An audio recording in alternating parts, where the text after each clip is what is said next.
কলকাতায় বাংলাদেশি পর্যটকদের কাছে সবচেয়ে পরিচিত এলাকাগুলোর একটি মির্জা গালিব স্ট্রিট। চিকিৎসা, কেনাকাটা কিংবা ঘুরতে যাওয়া, কম খরচে থাকার জন্য বহু বাংলাদেশির প্রথম পছন্দ নিউ মার্কেটের আশেপাশের এই হোটেল পাড়া। অথচ এখন সেখানেই নেমে এসেছে অস্বাভাবিক নীরবতা। ভয়াবহ আগুনে 7 বাংলাদেশি সহ 9 জনের মৃত্যুর পর বেরিয়ে আসছে হোটেলগুলোর অগ্নি নিরাপত্তা নিয়ে একের পর এক অভিযোগ। নড়ে চড়ে বসেছে প্রশাসনও। এরই মধ্যে 9টি হোটেল ও 4টি রেস্তোরাঁকে শোকজ করেছে পশ্চিমবঙ্গের ফায়ার সার্ভিস কর্তৃপক্ষ।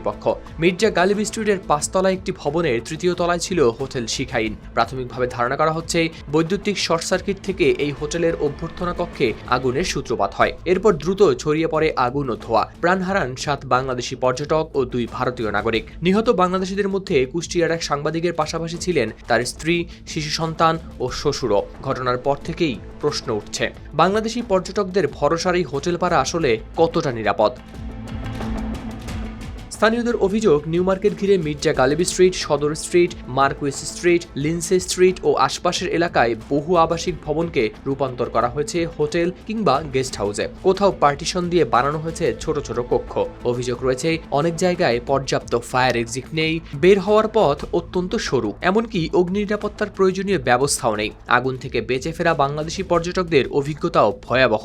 আগুন লাগার পর অনেকেই আশ্রয় নিয়েছিলেন হোটেলের বাথরুমে। পরে ফায়ার সার্ভিসের সদস্যরা উদ্ধার করেন তাদের। শিখাইন পরিচালনা নিয়েও অনিয়মের অভিযোগ এসেছে সামনে। হোটেলটির মূল মালিক বীরেশ্বর মিত্র প্রায় 5 মাস আগে মাসে 40,000 রুপিতে 11 মাসের চুক্তিতে আবু জাফর নামের এক ব্যক্তির স্ত্রীর নামে হোটেলটি ভাড়া দেওয়া হয়। ঘটনার পর আবু জাফরকে গ্রেপ্তার করেছে পুলিশ। আদালত তাকে 14 দিনের পুলিশি হেফাজতে পাঠিয়েছেন। তার স্ত্রী পলাতক বলে জানানো হয়েছে বিভিন্ন প্রতিবেদনে।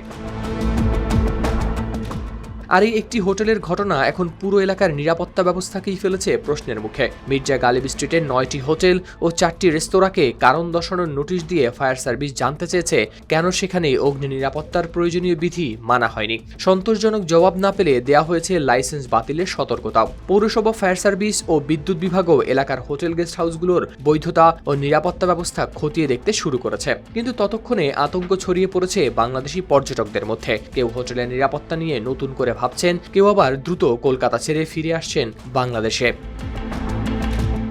হাওলাদার শামীম, RTV।